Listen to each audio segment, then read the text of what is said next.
Selamat pagi semua. Kita bertemu kembali untuk belajar firman Tuhan lewat online. Sebelum itu, mari kita sama-sama berdoa. Terima kasih Bapa buat hari yang indah yang Engkau berikan di dalam kehidupan kami semua. Kesempatan yang Tuhan masih berikan untuk kami boleh mendengar kembali kebenaran firman Allah, untuk kami boleh belajar kembali firman-Mu Tuhan. Engkau memberkati setiap anak-anak-Mu yang mengikuti acara ini. Tuhan, Engkau juga berkati hamba-Mu yang akan menyampaikan kebenaran firman-Mu.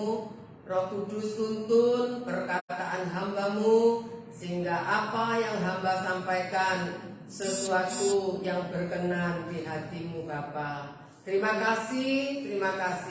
Kami akan mendengar dan belajar firman Allah. Dalam nama Tuhan Yesus Kristus kami berdoa. Haleluya. Amin. Puji Tuhan, pada pagi hari ini kita akan belajar judulnya menang saat diuji. Kita sudah belajar arti dari kata menguji dan mencoba. Kita juga sudah belajar mengapa orang itu jatuh pada saat diuji. Nah, sekarang kita akan belajar orang-orang yang mengalami kemenangan ketika mereka mengalami ujian. Nah, pagi ini kita akan belajar tentang satu tokoh di dalam Alkitab, yaitu kehidupan dari Yusuf. Ya. Nah, kita akan belajar melihat apa sih yang membuat Yusuf menang pada saat dia mengalami ujian di dalam kehidupannya. Kita akan baca, saudara, di dalam Kejadian 39 ayat 3 dan ayatnya yang keempat. Jadi yang pertama, rahasia kemenangan Yusuf adalah memiliki integritas yang tinggi. Yusuf menjadi seorang atau pribadi yang memiliki integritas yang tinggi. Kita akan baca di dalam Kejadian pasal 39 ayatnya yang ketiga dan ayatnya yang keempat. Mari silakan. Setelah dilihat oleh tuannya bahwa Yusuf disertai Tuhan dan bahwa Tuhan membuat berhasil segala sesuatu yang dikerjakannya, maka Yusuf mendapat kasih tuannya dan ia boleh melayani dia. Kepada Yusuf diberikannya kuasa atas rumahnya dan segala miliknya diserahkannya pada kekuasaan Yusuf. Nah, saudara, dikatakan Yusuf menerima kuasa atas rumah tuannya, yaitu Potifar. Segala milik dari tuan Potifar dikatakan diserahkan kepada Yusuf. Saya katakan Yusuf memiliki integritas yang tinggi. Apa maksudnya memiliki integritas yang tinggi? Yusuf seorang yang jujur, saudara ya. Seorang yang jujur, memiliki integritas itu orang yang jujur. Kemudian apa lagi? Orang yang teguh di dalam mempertahankan prinsip. Tentu saja prinsip yang benar, bukan prinsip yang ngawur, saudara. Prinsip yang benar. Yusuf seorang yang konsisten di dalam tindakannya. Dia bukan orang yang plain plan, ya, yang berubah. Nanti prinsipnya A, nanti prinsipnya B, enggak. Kalau dia sudah berkeyakinan atau memegang satu prinsip yang benar itu, dia betul-betul kokoh mempertahankan prinsip itu. Ya, karena kita seringkali kan ada istilah orang berkata gini loh, isu, dele, sore, tempe. Nah, saudara, Yusuf bukan seperti itu. Kalau kita melihat Yusuf ini seorang budak, seorang yang dibeli, seorang hamba yang dibeli oleh Potifar menjadi budak di rumahnya. Tetapi kita melihat, meskipun kedudukannya hanya budak, ya, seorang hamba yang boleh katakan kalau ngomong budak itu ya kelas rendah, saudara ya, bukan punya kedudukan yang tinggi, tapi kelas rendah. Tetapi kita melihat dari kisah itu bahwa dikatakan Yusuf ini seorang budak, dia seorang yang tidak menyalahgunakan kepercayaan yang tuannya berikan. Banyak orang itu kadang-kadang ya di awal dikasih kepercayaan bisa dipercaya, tapi begitu kepercayaan itu lebih besar, ada lagi juga kadang-kadang majikan itu yang menganggap pembantu sebagai keluarga, dianggap seperti keluarga sendiri. Itu kadang-kadang mulai bertingkah, saudara ya. Lain cerita ada tuan di rumah dengan tidak ada tuan di rumah. Kalau ada tuan di rumah, ya dia hormat, dia dengar-dengaran. Tapi kalau yang punya rumah tidak ada, dia kayak tuan, saudara ya. Nyetel TV semaunya, mungkin biasanya duduk di tempat yang nggak biasa tuannya duduk, dia duduk angkat kaki, ya itu namanya orang yang menyalahgunakan kepercayaan. Nah, kita melihat Yusuf, saudara, dia diberi kepercayaan, tapi dia berusaha untuk tidak berbuat salah kepada tuannya. Ini yang dikatakan, makanya Yusuf meskipun dia seorang budak, tetapi dia memiliki integritas yang tinggi. Dia hidup jujur, dia teguh berpegang kepada prinsip yang dia pegang, prinsip yang benar. Dalam bertindak pun konsisten, ada tuannya, tidak ada tuannya, dia tetap melakukan hal yang sama, ya, bukan berbeda-beda. Coba kita akan melihat, saudara, dalam Kejadian pasal 39, pasal yang sama, ayatnya yang ke-22 dan ayat 23. Kejadian pasal 39 ayat 22 dan 23. Silakan.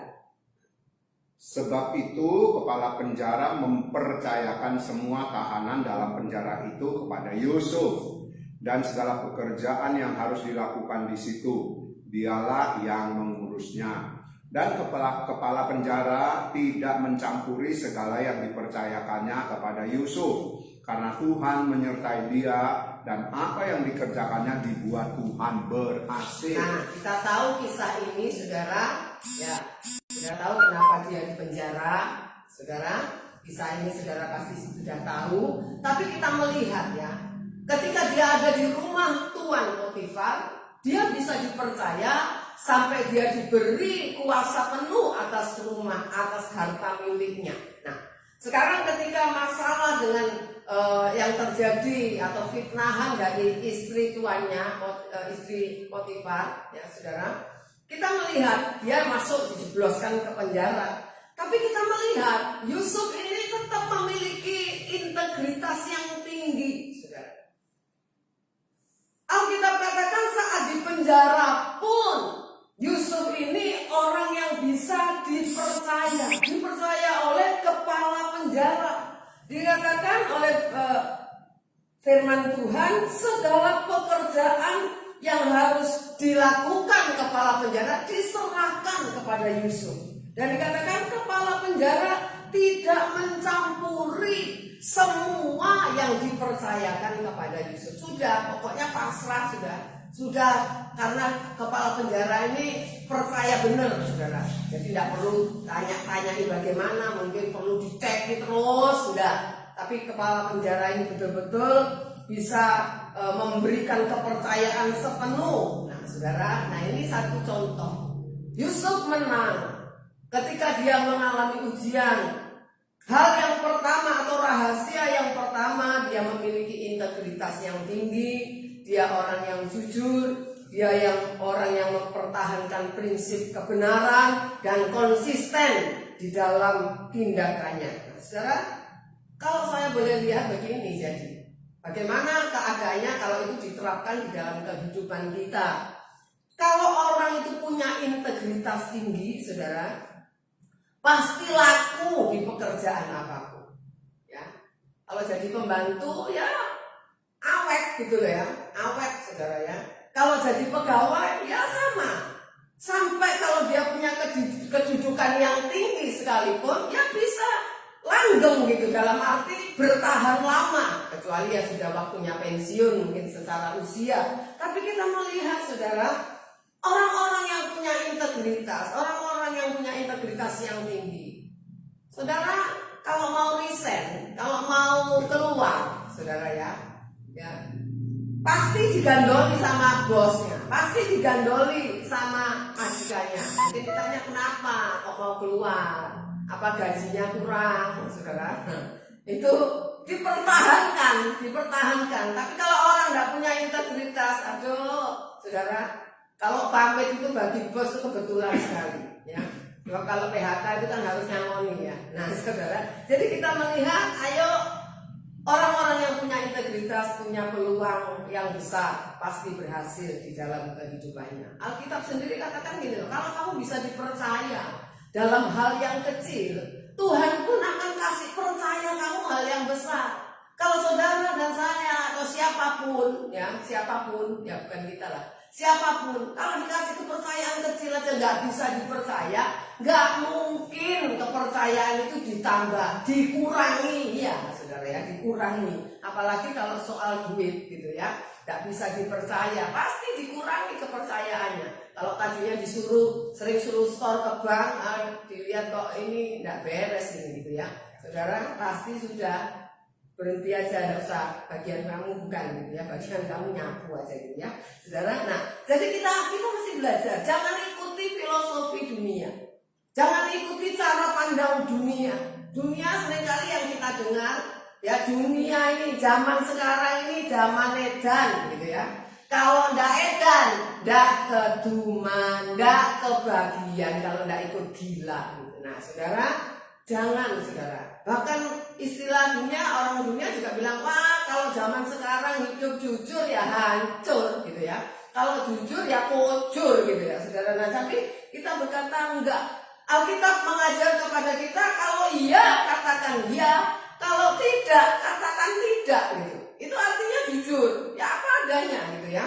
Kalau memang harganya di bawah bos uang 50.000, bos perkirakan harganya 40.000, ternyata harganya 20.000, ya saudara bilang 20.000. Jangan bilang gini, ya bilang 35 sudah lumayan gitu kan, sudah di bawah harga yang bos perkirakan. Nah, itu namanya orang nggak jujur saudara ya.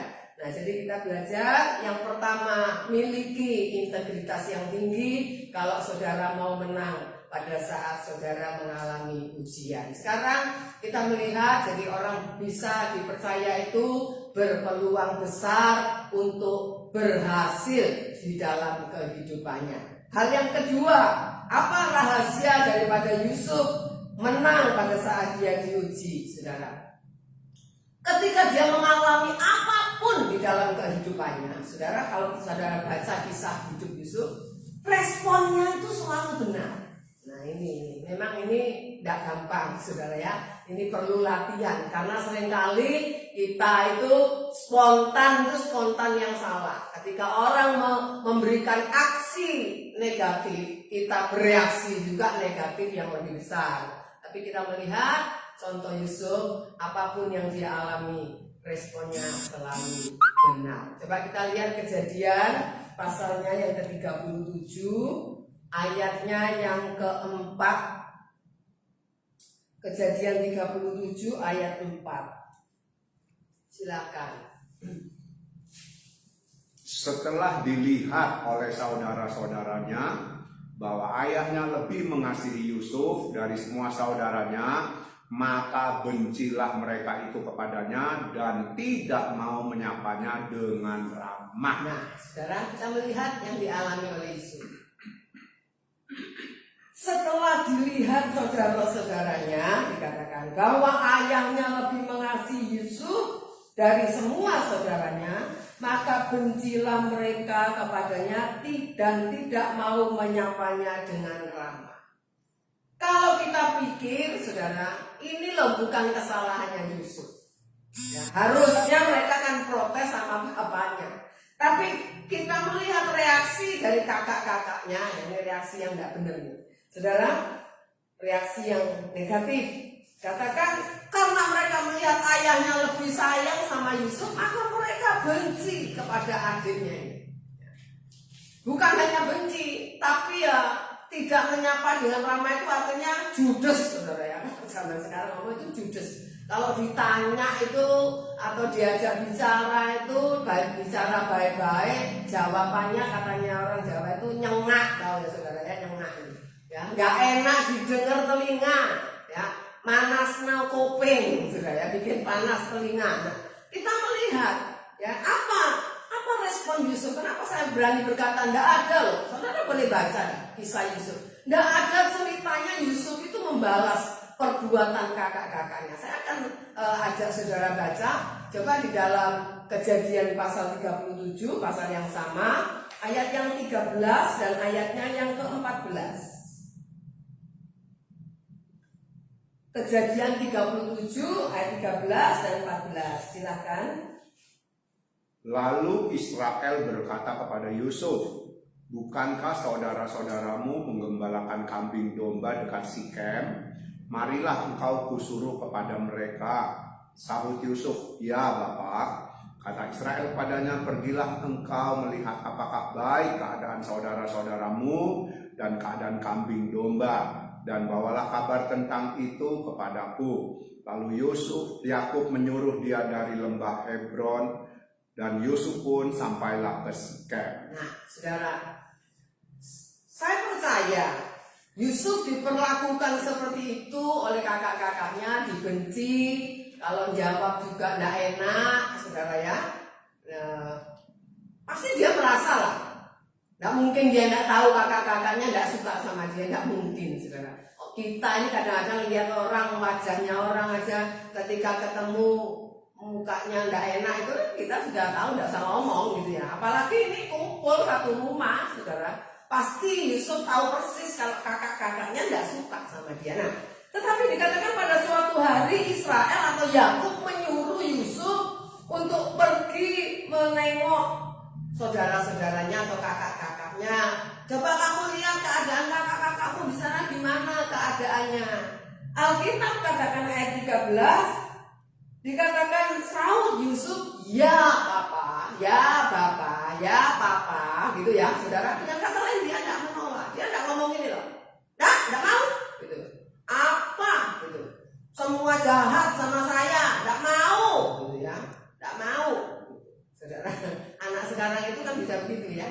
Ya, kalau lagi marah sama kakaknya, marah sama adiknya, tuh coba, panggil kakak, main di luar suruh makan, tak mau, kakak jahat. Nah, saudara, sering kali itu kalau anak-anak, orang dewasa pun ya nggak mau, saudara ya. Sering kali kita kan bereaksi sesuai dengan apa perlakuan orang itu kepada kita, ya.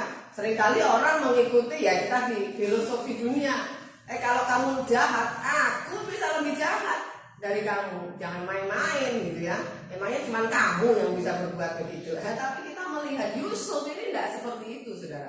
Dia tidak menolak ketika papanya nyuruh itu, tidak nawar juga, ya. Enggak, dia langsung nyaut, iya Pak, gitu ya. Iya Pak.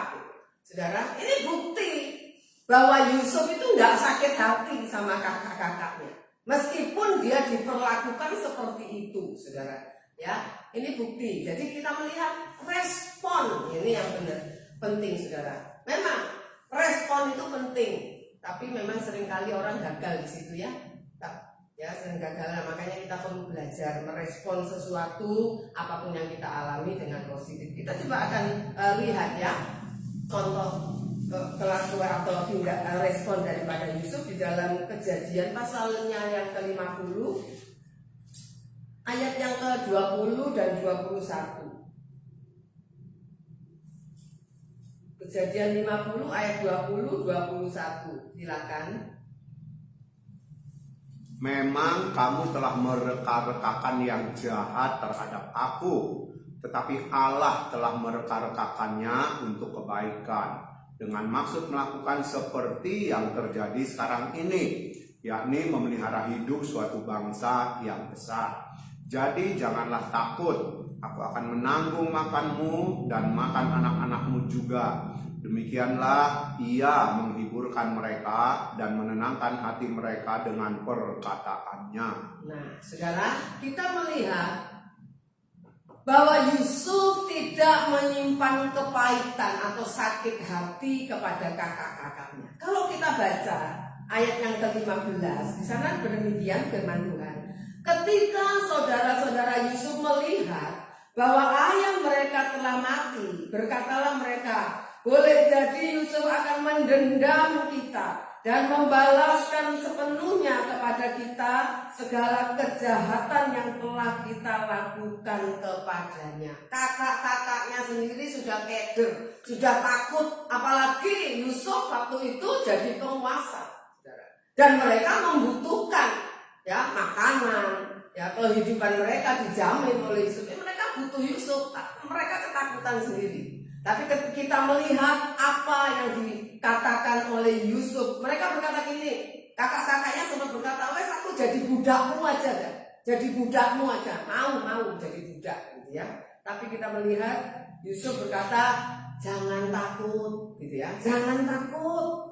Kamu memang mereka merencanakan hal yang jahat ke dalam hidupku, tetapi dikatakan Allah mereka akan merencanakan untuk kebaikan supaya aku bisa memelihara hidup suatu bangsa yang besar, bangsa Israel. Saudara, tidak usah takut. Memang kamu merencanakan yang buruk, melakukan yang buruk dalam hidupku, tapi aku tahu itu semua juga ada dalam kontrol Tuhan, kontrol Allah, supaya aku bisa menjadi atau memelihara bangsa yang besar. Kalau kita pikir, saudara, Yusuf ini dijual sebagai budak. Padahal dalam kehidupannya, ketika dia masih di rumah ayahnya, dia anak kesayangan, anak yang dimanjakan. Biasanya anak yang dimanjakan namanya olokan gitu ya, aleman gitu ya.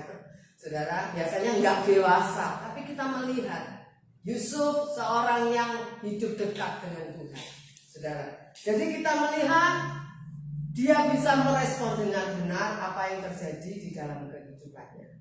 Mari saudara, kita juga belajar, kalau saudara mau menang, ya difitnah orang. Tidak usah kebakaran jenggot, tidak usah kebakaran kepala juga, saudara. Kita berkata hati kita panas, umut, kemerungsung gitu ya. Walau aku tidak salah loh, aku ini tidak salah. Terus saudara keliling-keliling dari rumah ke rumah untuk membela diri. Tidak usah, saudara, tidak usah. Ya, kita belajar, tidak usah. Ya, kita belajar, Tuhan Yesus juga tidak bingung seperti itu, tidak kepanasan, saudara. Tapi biar Tuhan yang bela, ya, biar Tuhan yang membela kita. Itu sebabnya kita belajar. Ayo belajar merespon dengan benar apapun yang kita alami. Kalau kita mengalami sesuatu, ya dicek dulu, ini gara-gara salahku nggak ya? Kalau saudara nggak salah, diperlakukan salah sama orang, ya sudah biarin, ya urusannya biar sama Tuhan aja. Kita nggak usah melakukan apa-apa. Kalau kita lihat Yusuf, kalau mau balas ngabisin kakaknya, habis ini saudara ya, habis. Apalagi waktu itu dia jadi penguasa, ya habis. Tapi kita melihat Yusuf tidak melakukan itu, justru dia sayang kakak-kakaknya, dia memperlakukan dengan baik, bahkan dia menghibur, menenangkan hati kakak-kakaknya, ya Tuhan. Sekarang kita melihat saudara, hal yang ketiga, rahasia dari kemenangan Yusuf, yaitu tidak mau berdosa kepada Allah. Ya, kita lihat Kejadian pasal 39, kita kembali Kejadian 39, ayat yang ke-8 dan ayatnya yang ke-9. Kejadian 39 ayat 8 dan ayat 9. Silakan. Tetapi Yusuf menolak dan berkata kepada istri tuannya itu, dengan bantuanku, tuanku itu tidak lagi mengatur apa yang ada di rumah ini, dan ia telah menyerahkan segala miliknya kepada kekuasaanku. Bahkan di rumah ini ia tidak lebih besar kuasanya daripadaku, dan tiada yang tidak diserahkannya kepadaku selain daripada engkau, sebab engkau istrinya. Bagaimanakah mungkin aku melakukan kejahatan yang besar ini dan berbuat dosa terhadap Allah? Nah, saudara, kita melihat semua diserahkan kepada Yusuf. Yusuf bilang kecuali satu, kamu, karena kamu istrinya.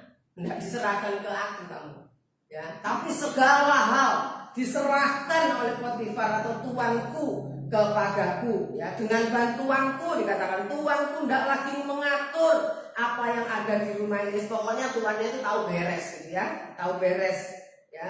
Bahkan dikatakan tuanku di rumah ini kuasanya tidak lebih besar daripadaku. Tidak ada yang tidak diserahkan kecuali satu, kamu, istrinya.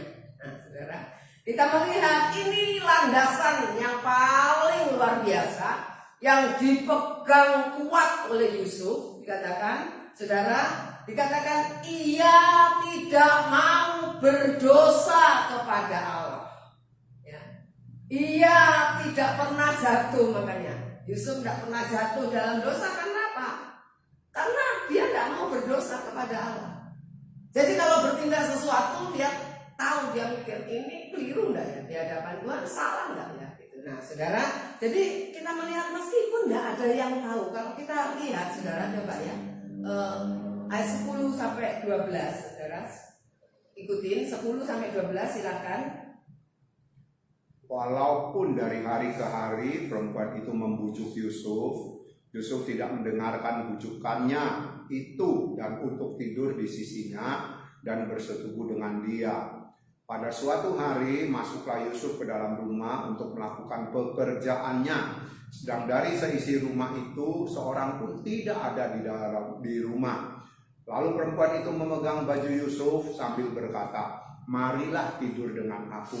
Tetapi Yusuf meninggalkan bajunya di tangan perempuan itu dan lari keluar. Saudara, kita melihat ya, Alkitab katakan istri Potifar ini bukan sesekali, tapi dikatakan dari hari ke hari perempuan itu membujuk Yusuf untuk selingkuh dengan dia. Bukan cuma selingkuh, tapi dikatakan bersetubuh dengan dia. Tapi dikatakan pada satu kali dikatakan masuklah Yusuf ke dalam rumah itu, ayat 11, untuk melakukan pekerjaannya, ya pekerjaan rutinnya. Sedang waktu itu dikatakan tidak ada seorang pun di rumah itu, tidak ada orang, sepi, saudara, sepi. Nah, tapi dikatakan perempuan itu kemudian, wah ini bagi istri Potifar atau nyonyanya, wah ini kesempatan emas ini, gak ono wong ya, tidak ada orang. Yusuf dipaksa tarik bajunya, saudara. Nah, kita melihat Yusuf melepaskan bajunya, dia lari, saudara, dia lari. Dia tidak berkata gini loh, kalau orang yang tidak punya integritas yang tinggi, kalau orang tidak takut sama Tuhan, dia bisa bilang gini, saya yang diperkosa, gitu ya, saya yang diperkosa sama nyonya, bukan saya memperkosa nyonya, gitu ya, kan bukan salah saya, gitu ya, saudara. Nah, saudara, tapi kita melihat, saudara, kita melihat Yusuf sadar meskipun tidak ada orang, ada Tuhan yang melihat dia. Nah, jadi kita mesti belajar, ya. Tidak ada wilayah aman dari pandangan Tuhan, aman dalam arti untuk berbuat hal-hal yang negatif. Kan kadang-kadang orang itu gini ya, ya di rumah wilayah istri, keluar rumah, oh sudah bukan wilayah istri, bebas, mau chattingan sama siapa, ya, mau chattingan sama cewek, mau goda cewek, istri tidak tahu, gitu ya. Ada sebaliknya, di rumah wilayah suami, keluar dari rumah bukan wilayah suami, ya saudara. Nah ini kita mesti belajar, saudara, mesti belajar. Dikatakan Yusuf sadar bahwa Tuhan melihat apa yang dia perbuat. Dikatakan aku tidak mau berdosa kepada Allah, ya saudara. Coba kita akan lihat Mazmur 139. Mazmur 139 ayat 7 dan ayat 8. Mazmur 139 ayat 7 dan ayat 8.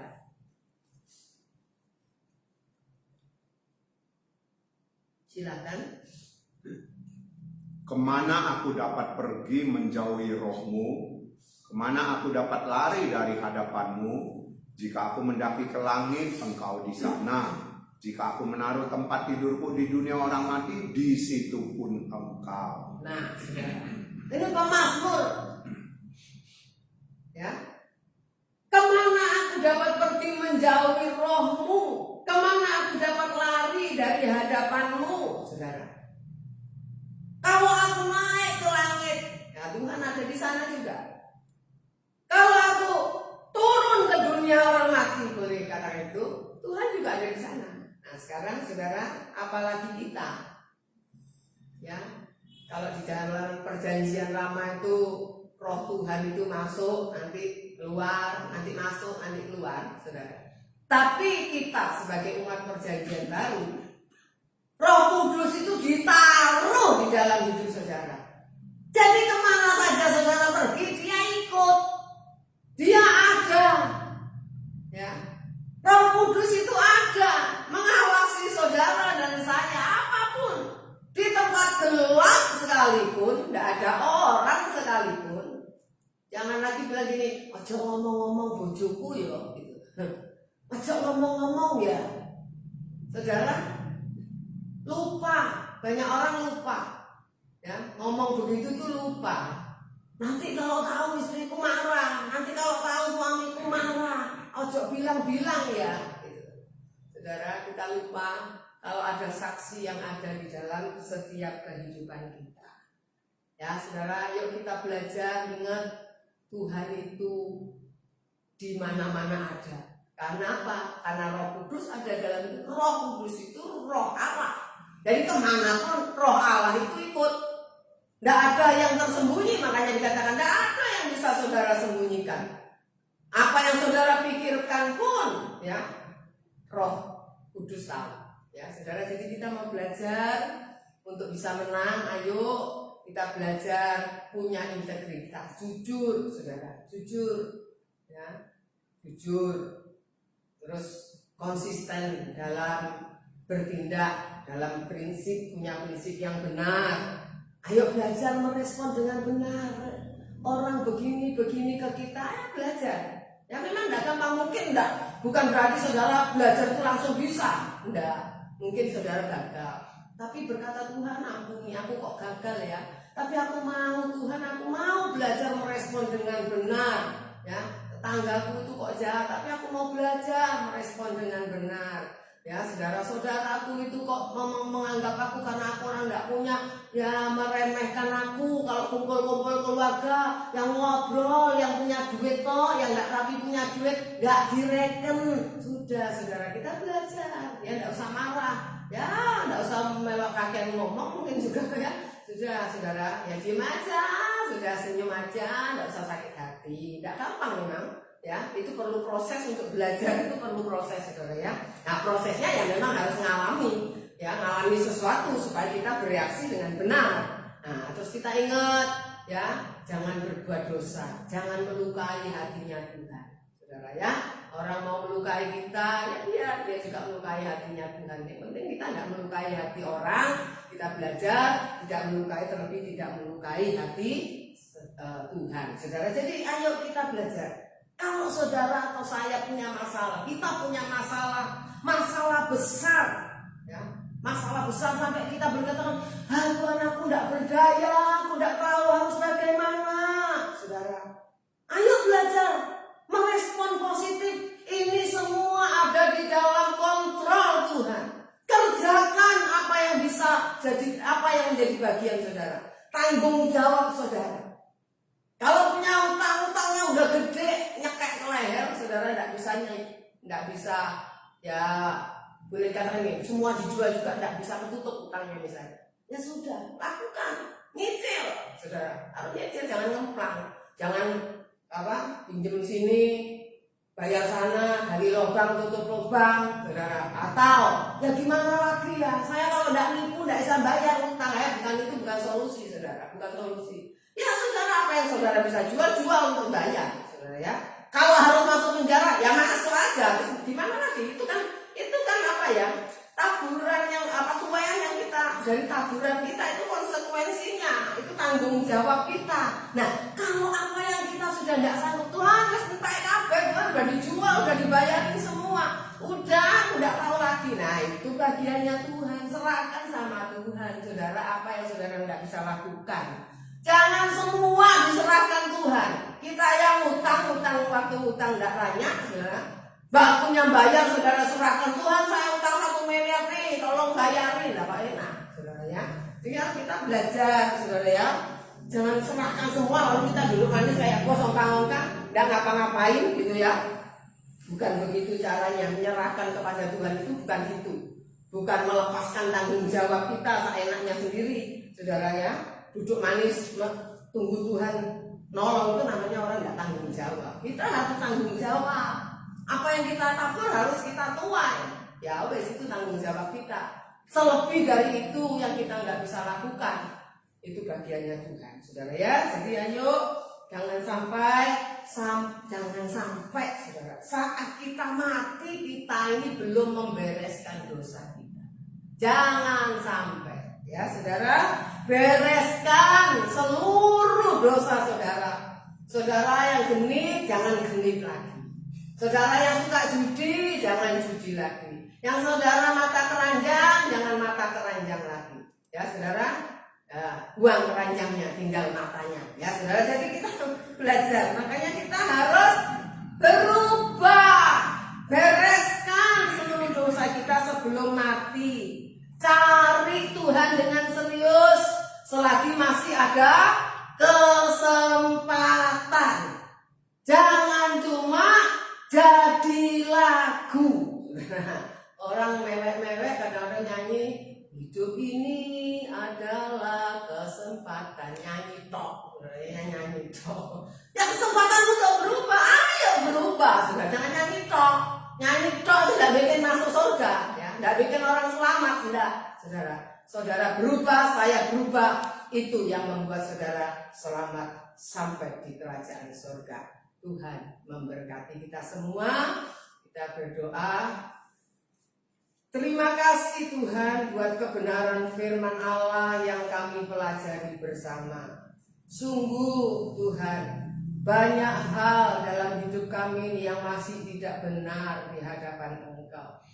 Kalau Yusuf seorang manusia biasa, tapi dia bisa menang atas semua ujian yang datang ke dalam kehidupannya. Tuhan, kami tahu, kami pun bisa kalau kami mau. Kami mau belajar, bukan menjadi orang-orang yang kalah. Bukan hanya slogan kami ini orang menang atau pemenang. Tapi sungguh-sungguh, bukan hanya di mulut, tetapi sungguh-sungguh Tuhan dalam hidup dan pengalaman kami. Kami boleh menjadi orang-orang yang menang. Karena kami belajar firman Allah yang benar.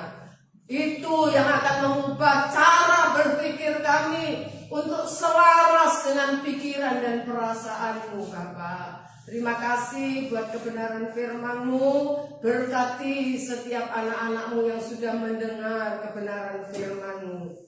Kami boleh bertekad untuk berubah menjadi orang-orang yang jujur, yang punya komitmen yang tinggi, menjadi orang-orang yang punya konsisten di dalam tindakan. Kami belajar merespon segala sesuatu dengan benar, dan kami mengerti, menyadari hidup ini dimanapun kami berada, kapanpun waktunya, Tuhan ada bersama dengan kami. Kami belajar memiliki hati yang takut akan Engkau. Tuhan, kami belajar menghormati Engkau, tidak melukai hati-Mu, Bapa. Ampuni ketidaktepatan kami, supaya kami terus belajar untuk menundukkan diri kepada-Mu, Bapa. Terima kasih Bapa. Kami bersyukur, kami akhiri hanya dalam satu nama, yaitu Tuhan Yesus Kristus.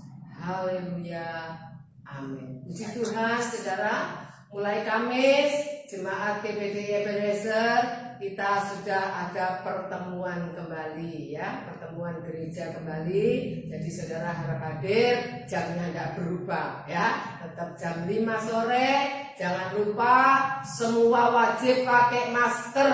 Lebih bagus kalau double, dilarang membuka masker di gereja ya saudara, kecuali yang khotbah atau yang memimpin pujian. Tuhan memberkati.